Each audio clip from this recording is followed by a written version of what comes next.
6. The principle of authority.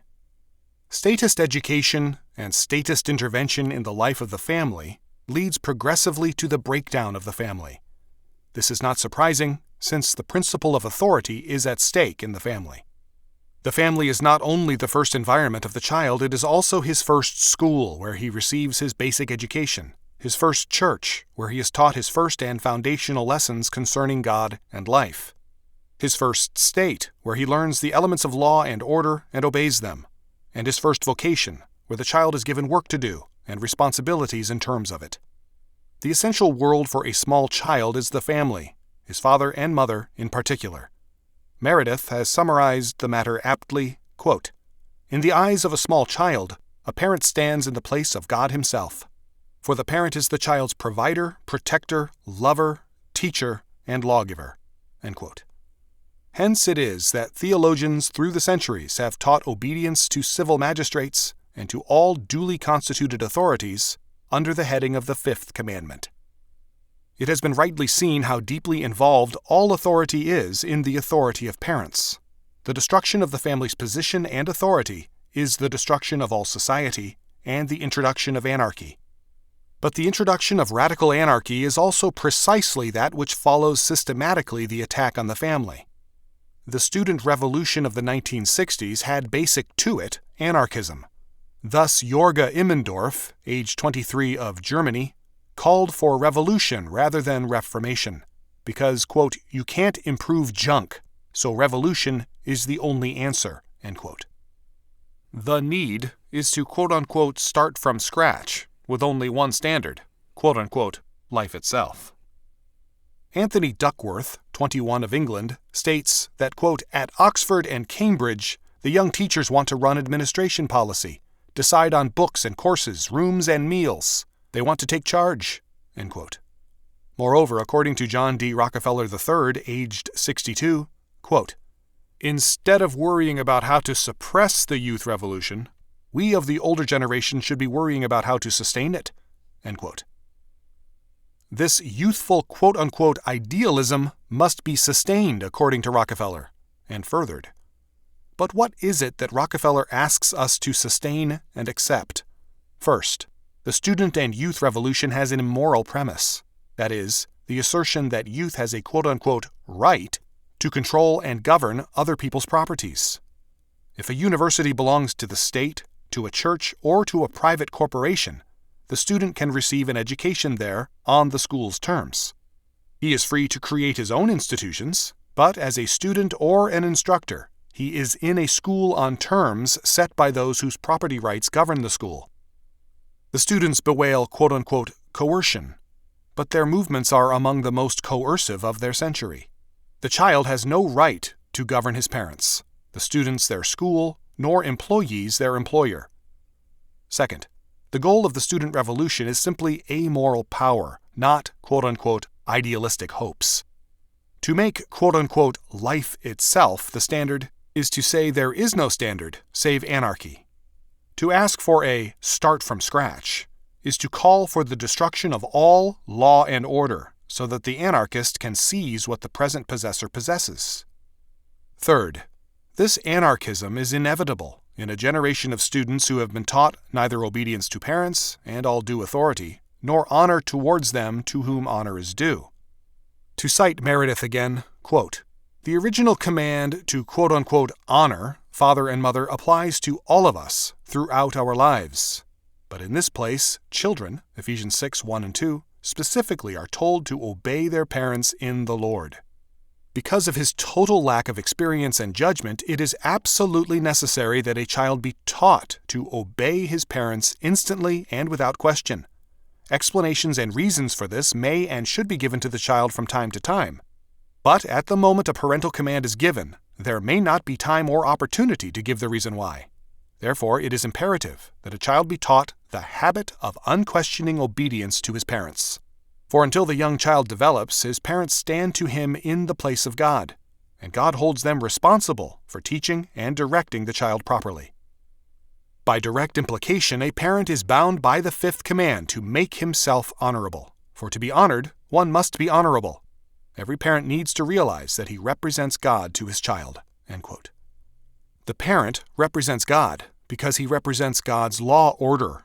Judges in the law are referred to as gods, as are prophets. Exodus 21:6, 22:8, 1 Samuel 28:13, Psalm 82:1 and 6, John 10:35. Since parents represent God's law order, they must on the one hand be obedient to that law order, and on the other hand be obeyed as representatives of that kingdom. In Exodus 21:6, the King James Version reads judges, where the Hebrew reads Elohim, gods. The same is true of Exodus 22:8. The American Revised Version and the Masoretic Text Version read God and footnote judges. In 1 Samuel 28:13, the witch of Endor, on seeing Samuel, cries out, "I saw gods ascending out of the earth." Or in the American Revised Version, "I see a god coming up out of the earth." The prophet is clearly meant. In Psalm 82:1 and 6, civil authorities are referred to as gods, a usage confirmed by Jesus Christ, John 10:35. For this reason, because all due authorities represent God's law order, the fifth commandment has often been associated with the first table of the law, that is, with those having reference to our duties to God, as contrasted to the second table, those having reference to our duties to our neighbor. There is a validity to this division into two tables, although it cannot be pressed too far, and is somewhat artificial in that all the commandments have reference to our duty to God. Calvin regarded the division of this commandment into the first table as foolish. Curiously, he tried to use Romans 13:9 in favor of his position, as well as Matthew 19:19. But these passages are not conclusive on this matter. More pertinent are the various laws previously treated, which relate obedience to parents to Sabbath-keeping and the avoidance of idolatry, compared with Leviticus 19:1-4. But to return to the more important point, the matter of obedience. It is commonly held by the humanistic mind that the unquestioning and faithful obedience required by the law of children is destructive of the mind. The free person, it is held, is a product of rebellion, of the constant challenge of authority, and true education must stimulate children and youth to break with authority and deny its claims. The quote-unquote culture of youth today is this demand for instant realization combined with a defiance of authority. Ross Snyder, in Young People and Their Culture, writes that, quote, young people of our time are quite convinced that they are meant to be right now, and in all the fullness possible for them at their period of development, end quote. This demand for instant realization is a characteristic of infantilism. The baby cries when hungry and voids its bladder and bowels at will. It cries with frustration and rage when gratification is not instantaneous. It is not surprising that a generation reared permissively has a high aptitude for destructive and revolutionary rage, often accompanied by gleeful public urination and defecation, and a low aptitude for disciplined work and study. The essence of the revolutionary mind is the demand for instant utopia, for instantaneous gratification, and a destructive, infantile rage against any order which fails to provide it. Freud coined the terms oral and anal personalities. The terms are irrelevant to any age of maturity or to men of maturity. They are apt in describing the ambivalent personality of an infantile and permissive age and its peoples. But the roots go deeper. John Locke formulated the rootless psychology of the humanistic faith with his clean tablet concept. True education, he held, required that the mind be swept clean of all preconceived notions implicitly of the teachings of parents, religion, and society. In terms of Locke's concept and psychology, education must be revolutionary. Add to this Rousseau's natural man, and all preconceived notions, all forms of inheritance from the past, become chains which must be broken. Marx and Freud drew the logical conclusions from the philosophies of Locke, Rousseau, and Darwin. Darwin, by his evolutionary faith, reduced everything in the past to a lower and more primitive level, and thus added justification to the demand for a clean sweep, for revolution. This hostility to discipline and obedience has invaded almost every area of endeavor in the 20th century. In art, the ability to master and use skills in use of paints and in draftsmanship is neglected in favor of quote-unquote spontaneous and unconscious expression, lacking in reason and form. In religion, experience is given priority over or replaces doctrine. In politics, authority comes from below, from the lowest level, and the quote-unquote charismatic leader is the demagogue who can best satisfy the masses. In music, undisciplined emotionalism is most highly prized, and so on. The animosity towards obedience and discipline is general and deep. But the best functioning mind is the obedient and disciplined mind. The child who is disciplined into obedience is not the servile youth, but the free man. He is, by virtue of the discipline of obedience, most in command of himself, and best able to command in his field of endeavor. The older humanism, because it grew up in the context of a Christian discipline, could produce a disciplined mind. Montaigne, born 1533, in giving counsel on educating the child, spoke without any sense of novelty as he described good training in his day. Quote, "A few years of life are reserved for education, not more than the first 15 or 16. Make good use of these years, adult, if you wish to educate the child to the right maturity. Leave out superfluous matters. If you want to do something constructive, confront the child with philosophical discourses. Those that are not too complicated, of course, yet those that are worth explaining. Treat these discourses in detail. The child is capable of digesting this matter from the moment that it can more or less manage for itself." Montaigne actually wrote, "from the moment it is weaned," but probably he did not mean that too literally. The child will, in any case, be able to stand philosophical discourses much better than an attempt to teach it to write and to read. This had better wait a little." End quote. Since in Montaigne's day the child was not weaned as hastily as in our own, there is no reason to doubt Montaigne's statement. In Puritan America, children were usually taught to read by their mothers between the ages of 2 and 4. Vandenberg cites 2 examples of mature children from Montaigne's era and later. They deserve citation in some detail. Quote, "We do have some data on the child's nature in Montaigne's time. The life of Theodore Agrippa d'Aubigné, Huguenot, friend of Henry IV, born in 1550. Montaigne was born in 1552, so he had reached the age of discretion when d'Aubigné was still a child. Observing young contemporaries of this d'Aubigné, Montaigne did not notice anything about maturation. Of d'Aubigné it is told that he read Greek, Latin, and Hebrew when he was 6 years old, and that he translated Plato into French when he was not yet 8. Plato. Montaigne recommended the reading and explaining of philosophical discourses to children. Well, if an 8-year-old child can translate Plato, what objections can there be to reading a translated version to him when he is 4? When d'Aubigné was still 8 years old, he went through the town of Amboise, accompanied by his father, just after a group of Huguenots had been executed.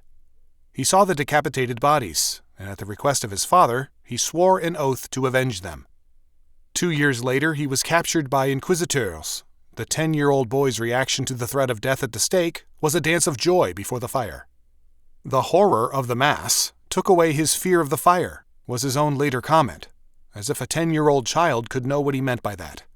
And yet a child who has translated Plato, and who has been used to reading classics for 4 years, could not such a child know what he wants and know what he is doing?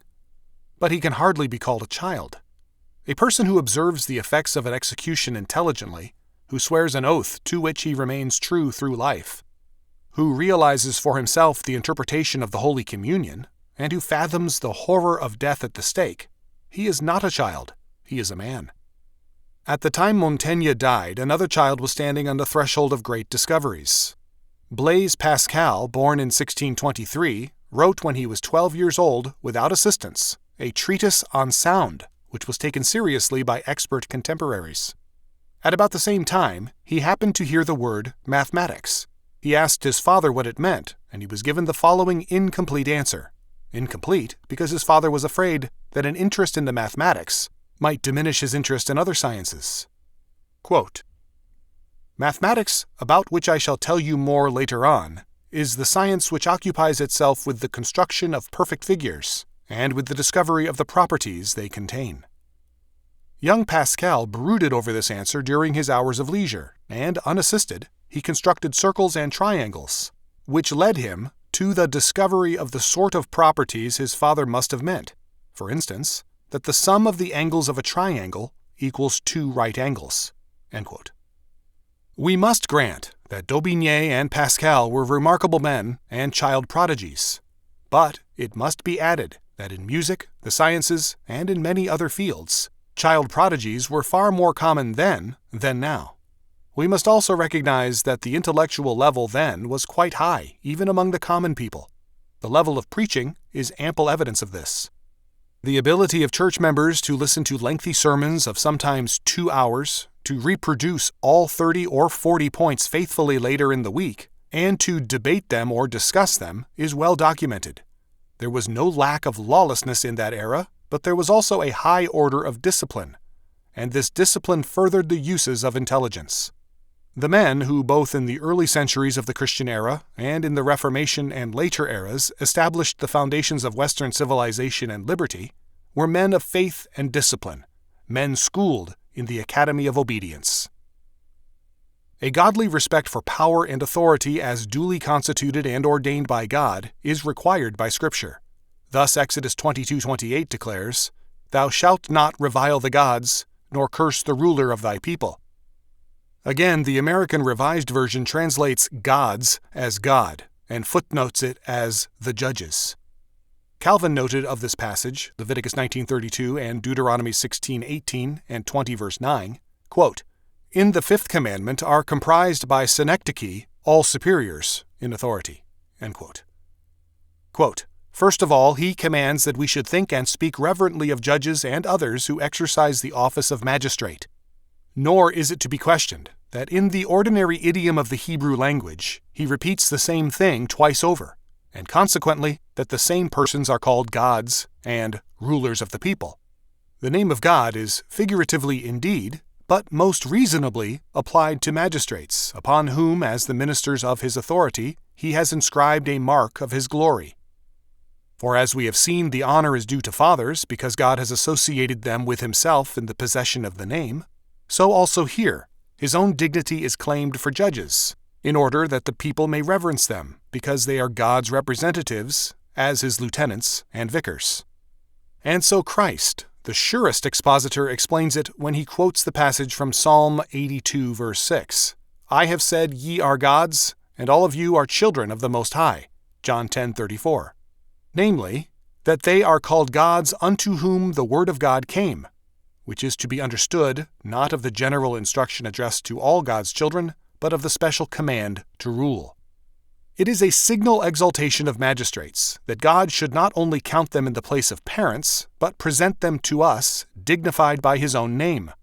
Whence also it clearly appears that they are to be obeyed, not only from fear of punishment, but also for conscience' sake, Romans 13:5, and to be reverently honored, lest God should be despised in them. If any should object that it would be wrong to praise the vices of those whom we perceive to abuse their power, the answer is easy, that although judges are to be borne with even if they be not the best, still that the honor with which they are invested is not a covering for vice. Nor does God command us to applaud their faults, but that the people should rather deplore them in silent sorrow than raise disturbances in a licentious and seditious spirit, and so subvert political government." End quote. That such godly obedience does not constitute an endorsement of or a submission to evil is abundantly apparent from the history of the Old Testament prophets and from the history of the Church. Rather, godly obedience is the best ground for resistance to evil, in that it stands primarily in terms of a higher obedience to God, and therefore is in obedience independent, and in resistance to tyrants, obedient to the higher authority of God. But at one point, Calvin's comment reflects, in the first sentence of the second paragraph above, not biblical, but Roman thought, when he compares rulers to parents and ascribes to them a parental authority. What is in common among parents, rulers, teachers, and masters is not parenthood, but authority. It is a serious error to ascribe a parental power to the ruler and the state. The parents represent the authority of God to the child. The civil magistrate or ruler represents the authority of God in terms of a civil law order to the citizens. They have, parents and rulers, authority in common, not parenthood, and even with respect to authority, it is of differing kinds. Roman law, because it divinized the state, made the state and its ruler, in effect, the god of the people, and the people the children of that god. The emperor was father of his country, and this was a serious aspect of the civil theology.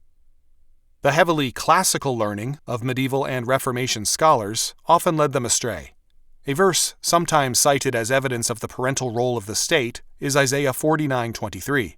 But this verse refers to the remnant of Israel, who shall be restored to Jerusalem and reestablished as a state under the protection of other states, who shall be as quote-unquote nursing fathers. The reference is to the reestablishment of the Hebrew Commonwealth under Nehemiah, with the protection of the Medo-Persian Empire. The imagery has nothing to do with a parental role for the state, and everything to do with the superior protecting role of a great empire for a small civil order which is reconstituting. The primary and basic authority in God's law order is the family. All other due authorities similarly represent God's law order, but in differing realms. If parents are not obeyed by children, no other authority will be honored or obeyed. Hence, the law speaks of the key authority in terms of which social order stands or falls. Basic to the authority of every realm is the representation of God's law order. The state thus is established in order to extend God's justice.